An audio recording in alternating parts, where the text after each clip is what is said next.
السلام علیکم ورحمۃ اللہ وبرکاتہ۔ جناب محترم حضرت مولانا سجاد نعمانی صاحب، ذاکر کے ذریعے پتہ چلا کہ اللہ تعالیٰ کے فضل و کرم سے آپ اور اہلیہ محترمہ دونوں کرونا سے بعافیت شفا یاب ہو گئے۔ اللہ پاک آپ کو صحت کاملہ عاجلہ نصیب فرمائے اور اللہ تعالیٰ آپ کا سایہ سلامت رکھے۔ آپ امت کے لیے ایک سرمایہ ہیں۔ دوسری گزارش تھی کہ آپ کا کلپ مجھے پہنچا ہے جس میں آپ نے ایک شادی پر تبصرہ کیا ہے کہ 200 کروڑ کی شادی ہوئی ہے۔ میں آپ سے گزارش کروں گا، میرا میڈیا کے ساتھ سب سے زیادہ تعلق ہے، یہ دجال اور کذاب ہیں۔ میں نے بالکل جھوٹ بولا ہے۔ اس گھر سے میرا تعلق کوئی 28 سال پرانا ہے۔ جب یہ چھوٹے سے تاجر تھے تو میری اور ان کا تعلق ہوا، تبلیغ کے ذریعے سے ان کے یہ تبلیغ میں لگے، جانا شروع کیا تو اس سے آنا جانا تعلق محبت شروع سے رہا۔ ان کی والدہ کا جنازہ، والد کا جنازہ میں نے پڑھایا، تو اس تعلق کی وجہ سے میں نکاح پہ گیا تھا۔ میں نے ان سے پوچھا جب یہ خبر پھیلی کہ 200 کروڑ کی شادی، تو انہوں نے کہا مولانا ہماری صرف ٹوٹل 10 کروڑ اس پہ لگا ہے اور یہ بالکل بکواس ہے۔ ان کا بیٹا آگے میرے بھتیجے کا بہت قریبی دوست ہے۔ پھر یہ بھی خبر تھی کہ 10 لاکھ مولانا طارق جمیل کو نکاح کا دیا ہے۔ مولانا اس سے بڑا جھوٹ اور کیا ہوگا؟ پھر آپ نے ایک حدیث کوٹ کی، بیس الفقیر علی باب الامیر۔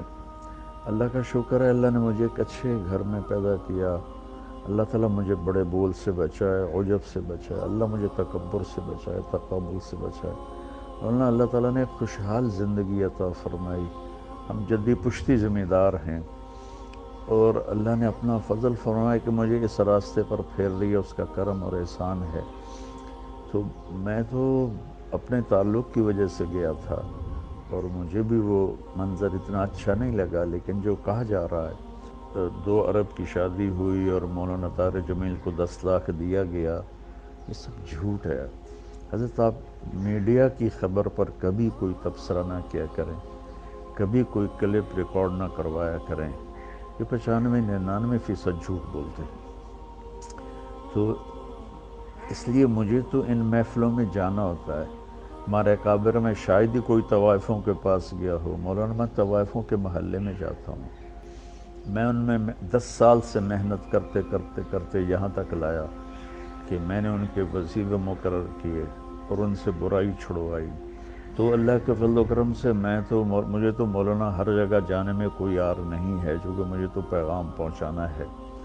تو اگر میں طوائفوں کے پاس جا سکتا ہوں، مجھے کوئی اس میں عار نہیں، تو میں وہاں بھی جا سکتا ہوں، یا مجھے اللہ کی بات ہی کرنی ہوتی ہے اور کیا کرنا ہوتا ہے۔ تو اس لیے یہ ایک اختلاف رائے ہے، نہ کہ کوئی مخالفت ہے۔ میں اس سے اختلاف کرتا ہوں کہ ایسی محفلوں میں نہیں جانا چاہیے، بطور شریک نہیں جانا چاہیے، لیکن اگر آپ نے اللہ کی بات سنانی ہے تو ضرور جانا چاہیے۔ تو لیکن 10 لاکھ مجھے دیا، بالکل بکواس ہے۔ 200 کروڑ شادی پہ لگا، بالکل بکواس ہے۔ ہاں انہوں نے مجھے بتایا کہ 10 کروڑ لگایا ہے، اور وہ کھربوں پتی لوگ ہیں، 10 کروڑ ان کے لیے کیا مسئلہ ہے، لیکن بہرحال پھر بھی اسراف تو ہے۔ میں پرانے تعلق کی وجہ سے گیا ہوں، تو میں معذرت کے ساتھ میں صفائی پیش نہیں کیا کرتا، میں اپنے پر بات لے لیا کرتا ہوں، لیکن اللہ کے نیک بندوں کے دل میں کوئی بات آ جائے تو وہ میرے لیے نقصان دہ ہے۔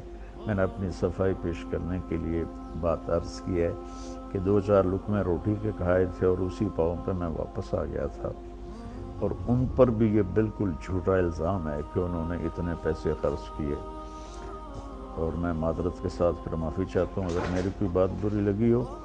میں نے کوئی کسی عجب کی وجہ سے یہ نہیں بتایا کہ میں طوائفوں کے پاس جاتا ہوں یا فلمی اداکارائیں ہیں وہاں جاتا ہوں، گلوکار ہیں، گانے والے، گانے والیاں، سب کے پاس میں جاتا ہوں، ان سے بات کرتا ہوں، تو ان کے بڑے اچھے نتائج ہیں۔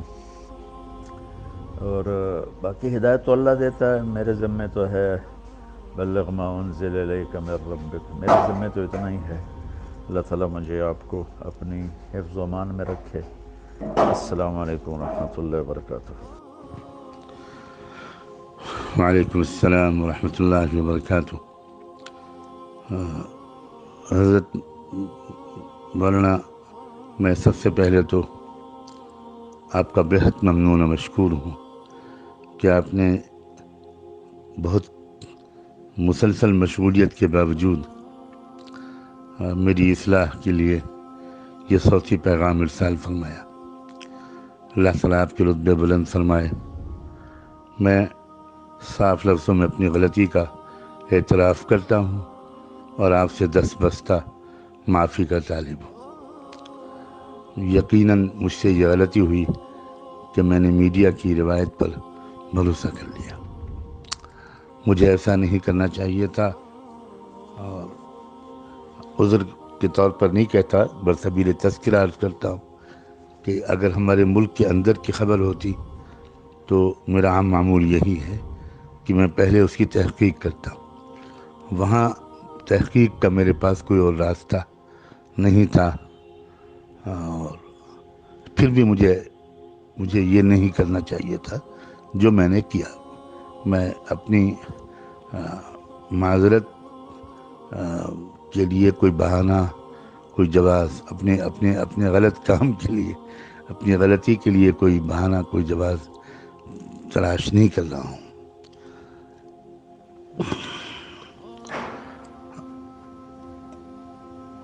یہ بھی میں تذکرہ کر دوں کہ یہاں ہمارے ملک کی جو صورتحال ہے، حالات ہیں، اس میں ہم لوگوں کو بہت شرمندگی اس لیے بھی ہوتی ہے کہ یہاں کروڑوں کی تعداد میں، بلا مبالغہ کروڑوں کی تعداد ایسے غیر مسلموں کی ہے کہ جو کروڑ پتی ہیں، ارب پتی ہیں، کھرب پتی ہیں، مگر وہ ایسی تنظیموں سے وابستہ ہیں، تحریکوں سے وابستہ ہیں۔ ان کے اندر ایسا شعور، قومی شعور بیدار ہو گیا ہے کہ انہوں نے یہ اس عہد نامے پر دستخط کیے ہیں اور اس عہد کو نبھاتے ہیں کہ وہ اپنے بچوں کی شادیوں پر بہت کم رقم خرچ کریں گے۔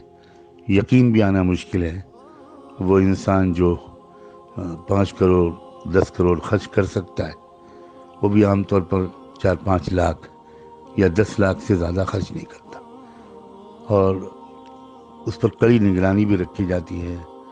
تنظیمیں اپنی ممبرشپ سے ایسے شخص کو نکال دیتی ہیں، اس کا سماجی مقاطعہ، بائیکاٹ کیا جاتا ہے، اور وہ لوگ اپنی وسائل کو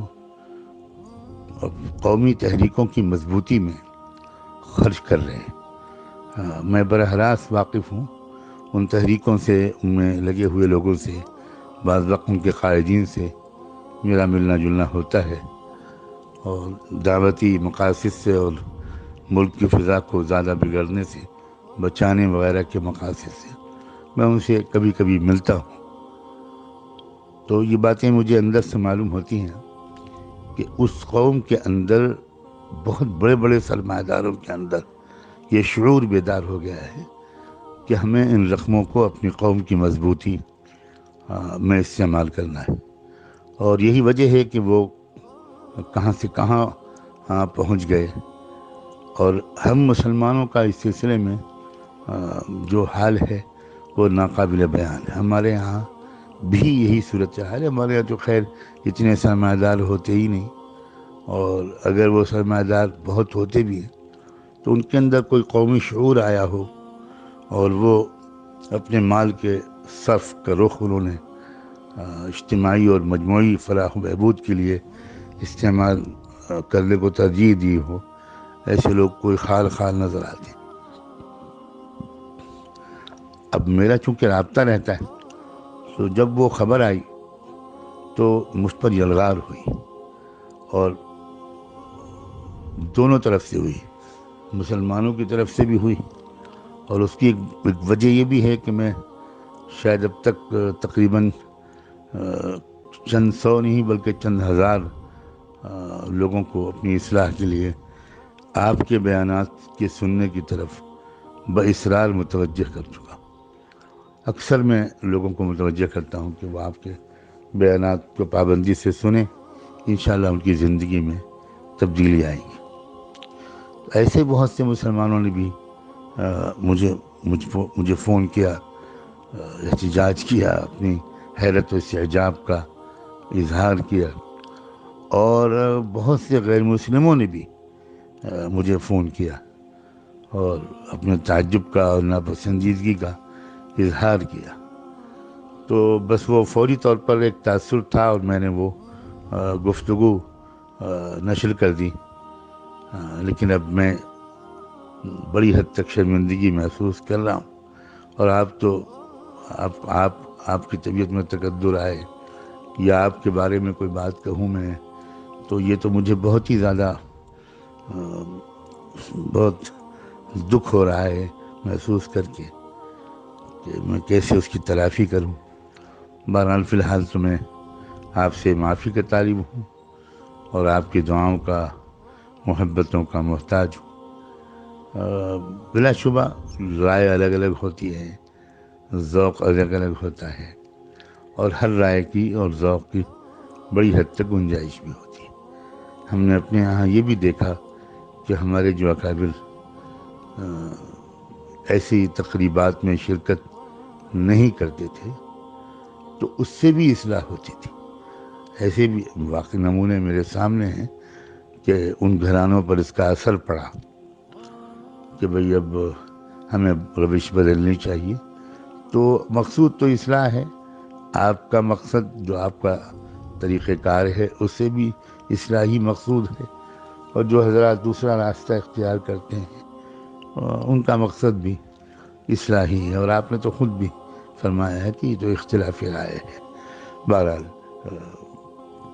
میں بہت شرمندہ ہوں، مجھے افسوس ہے، لیکن جس پس منظر میں یہاں کے جن حالات سے میں اچانک مجھے اندر ایک داعیہ پیدا ہوا وہ میں نے آپ سے عرض کر دیا. اللہ کرے کہ آپ کا دل بھی صاف ہو گیا ہو.